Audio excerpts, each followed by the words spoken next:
앞서 인터뷰 코너에서도 독립운동가 서훈 이야기 해봤는데요. 일제강점기에 조국 독립을 위해 모든 것을 바쳤을 독립운동가들에게도 좀 더 누리고 싶었을 일상이 있지 않았을까요? 실용서부터 경제, 경영, 인문학까지 실생활에 도움이 되는 책 이야기 나누는 시간입니다. 듣고만 있어도 똑똑해지는 지식충전소 주경야독. 오늘도 성신여자대학교 겸임교수이자 북튜버인 이시안 작가 함께하겠습니다. 안녕하세요. 네, 안녕하세요. 오늘 광복절 맞아서 좀 더 특별한 책을 소개해 주신다고요? 네, 보통 이제 광복절에 소개해라 그러면 김구 선생님의 백범일지 같은 책들을 많이 소개하잖아요. 아, 예. 저는 이런 책들과는 약간 결이 다른 책을 소개해 드립니다. 근데 이게 일기는 일기예요. 일기는 일기인데 네, 백범일기는 백범일지는 아니고 네, 일기는 일기입니다. 그럼 어떤 분들의 일기예요? 이 책 제목이요, 제시의 일기예요. 외국 사람 같은데요? 네, 약간 가수 제시 일기 같기도 하고요. 정확하게는 제시 부모님의 육아일기입니다. 제시 부모님의 육아일기. 네.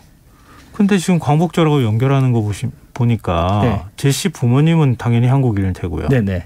그리고 부모님은 독립투사고. 네. 아, 맞습니다. 거기까지 예. 추측을. 역시. 네. 네, 말씀하시죠. 제시 부모님의 직업이 독립운동가고요. 예. 제시도 당연히 한국인이고요.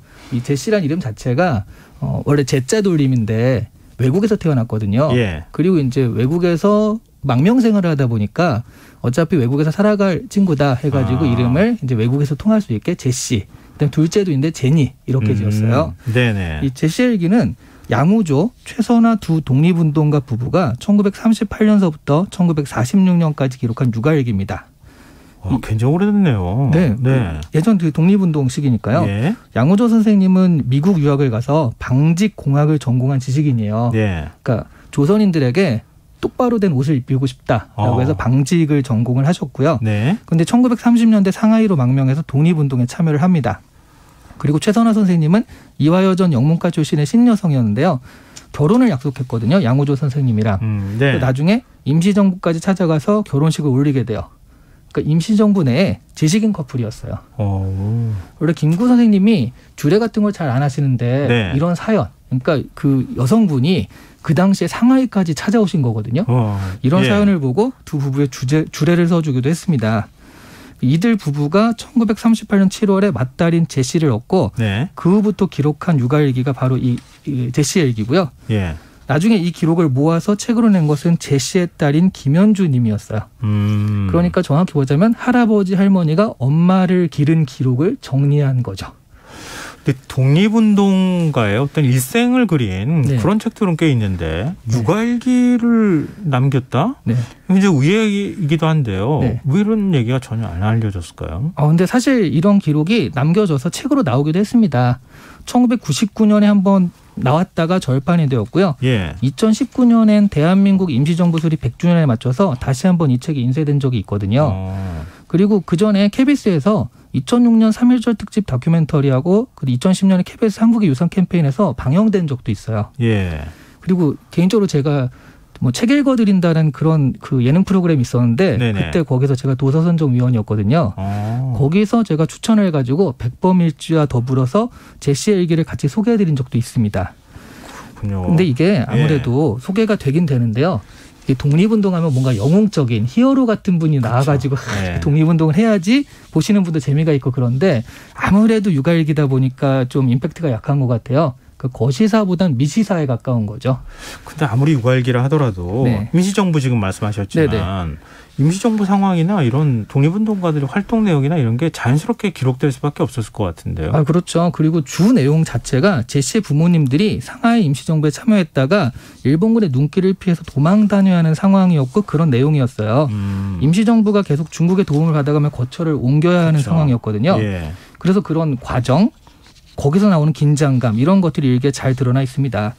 그래서 이 제시의 일기가 사료로서도 가치가 높은 게요. 임시정부가 중일전쟁 시기에 일본의 공습을 피해서 충칭으로 이동하기까지 과정에 잘 나타나 있어요.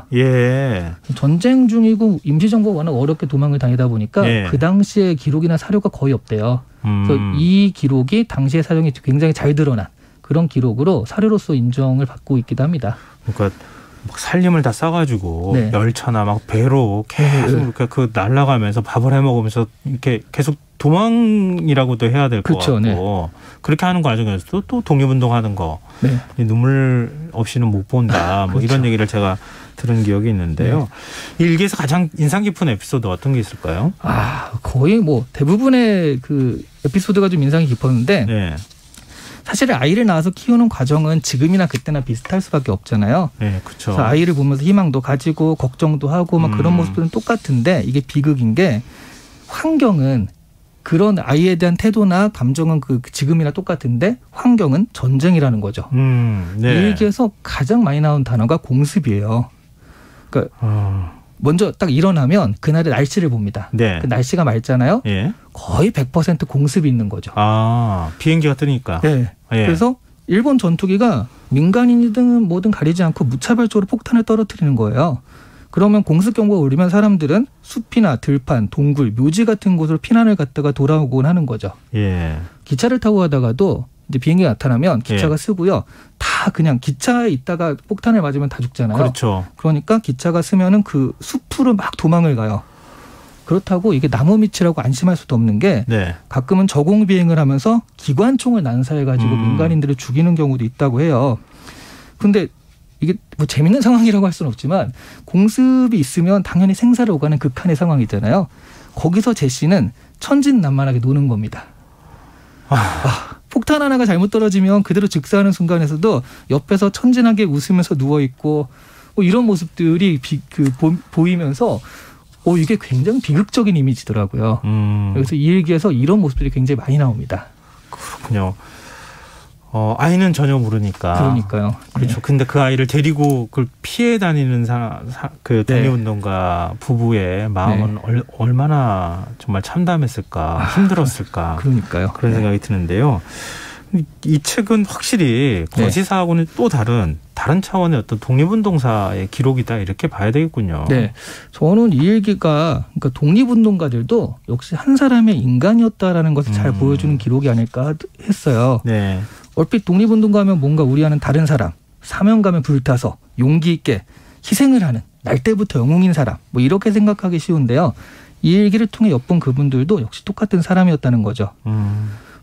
그래서 거시사에서 드러나지 않은 인간적인 면모들을 이 일기를 통해 접할 수가 있었는데 진정한 용기는요. 두려움을 느끼지 않는 것이 아니라 두려운데도 행하는 것이라고 하잖아요.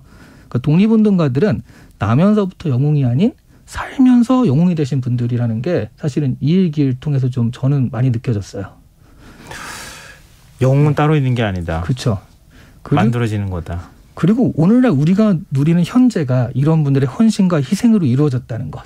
뭐 이런 것들이 우리와 하등 다를 바 없는 분들이 또 이런 일들을 통해서 지금의 현재를 만들어 놓았다. 이런 생각들을 하면서 보게 되기 때문에 오히려 이렇게 평범한 사람들이 독립운동을 했던 것이 더 대단한 일이 아니었나 이런 생각을 좀 하게 됐습니다. 그렇군요. 괜히 말씀드리니까 뭔가 뭉클한 느낌도 들고 네. 그러는데요. 네. 이게 거의 한 90년 정도 된 일이잖아요. 네. 그때를 살아갔던 분들은 어떤 생각을 하고 있었을까? 네. 부모로서의 심정은 어땠을까? 그렇죠. 네. 항상 싸움의 이미지만 우리가 생각했는데 네. 그건 아니었다 이런 말씀인데요. 네. 근데 아무래도 육아일기다 보니까 개인적인 차원에서도 많은 깨달음을 좀 줄 것 같은데요. 네. 일단 세상 무엇보다 귀한 아이에게 이 좋은 것만 보여주고 싶고 맛난 것만 먹게 하고 싶은 게 부모 마음이잖아요. 전쟁통에서 그런데 이렇게 해줄 수 있는 게 없잖아요. 근데 거기에 어떻게 아이한테 뭘 먹입니까? 진짜요? 근데 이제 또 그 아이 하나를 키우기 위해서 온 마을이 합심한다고 네. 독립운동가 그분들도 뭐 아이니까 뭘 잘해주고 먹여주고 용돈도 주고 이러면서 그렇게 돌봐주셨어요, 네, 같이. 네. 그런 우리가 아는 그 유명하신 분들도 아이한테는 똑같이 그냥 좋은 어른으로서 이렇게 하시는 모습들이 등장을 하기도 하거든요. 근데 엄마 아빠의 뭐 이런 심정과 별개로 이런 시기에도 아이는 꾸준히 자라잖아요. 어떻게 생각하면 지금의 우리들은 굉장히 편안하게 살면서도 많이 투정을 하는데 지금의 우리가 보기엔 좀 부끄럽지 않나 이런 분들의 그런 모습도 있었는데 하는 생각도 좀 했어요. 아니 저도 지금 아이를 기르는 부모로서 어떻게 살아가야 할지 갑자기 그런 생각이 드는데요. 네. 독립투사들의 삶이 어떠했는지 우리는 그들의 영웅적인 기록만을 가지고 네. 독립투사를 자꾸 보려고 하는데 그들도 한 인간이었고 고뇌하고 방황하고 갈등했던 한 사람이었다는 생각을 하니까 네. 오히려 더 독립투사의 삶이 좀 달리 보이는데요. 네, 그래서 제시의 얘기가 좀 의미가 있는 책이 아닌가 싶습니다. 그러면 우리가 그 자녀를 둔 분이 아이를 어떻게 네. 그러면 길렀으면 좋을까요? 독립투사처럼 길렀으면 좋을 것 같고. 지금 순간순간이 굉장히 소중하다라고 생각하고 지금 할 수 있는 최선을 다해주는 게 좋지 않을까 하는 생각이 들어요. 지금 할 수 있는 걸 네. 최선을 다해서 네. 아이들을 돌보는데 해라. 네.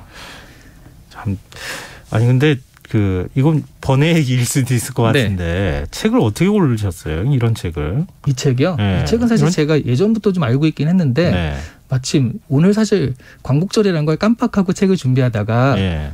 잠깐 광복절이잖아 하고 이거 책을 보내려고 보니까 그래서 빠르게 예전에 알고 있던 책을 또 준비를 했습니다. 원래부터 알고 있던 책이긴 했어요. 아 그렇군요. 아니 근데 저도 한번 읽어봐야 되겠다는 생각이 드는데요. 이 사실 우리가 너무 역사를 교과서 위주로만 배우고 있는 건 아닐까 네. 이런 생각이 드네요. 그 옆으로 연결되는 역사들에 대해서도 좀 더 관심을 많이 가져야 되겠다는 생각을 네. 다시 한번 하게 됐습니다. 네, 오늘 주경야도 여기까지 하겠습니다. 지금까지 북튜버 이시안 작가와 함께했습니다. 오늘 와서 고맙습니다. 네, 감사합니다. KBS 라디오 김성환의 시사. 오늘은 집중호우 관련 뉴스특보 관계로 평소보다 좀 일찍 마무리하겠습니다. KBS 1TV와 동시에 방송되는 기상특보 들으시면서 비로 인한 피해가 없도록 각별히 주의하시길 부탁드리겠습니다. 모바일 쿠폰 당첨자는 홈페이지 공지사항에서 확인하실 수 있습니다. 전 내일 다시 찾아뵙겠습니다. 편안한 밤 되시고요. 지금까지 시사평론가 김성환이었습니다. 고맙습니다.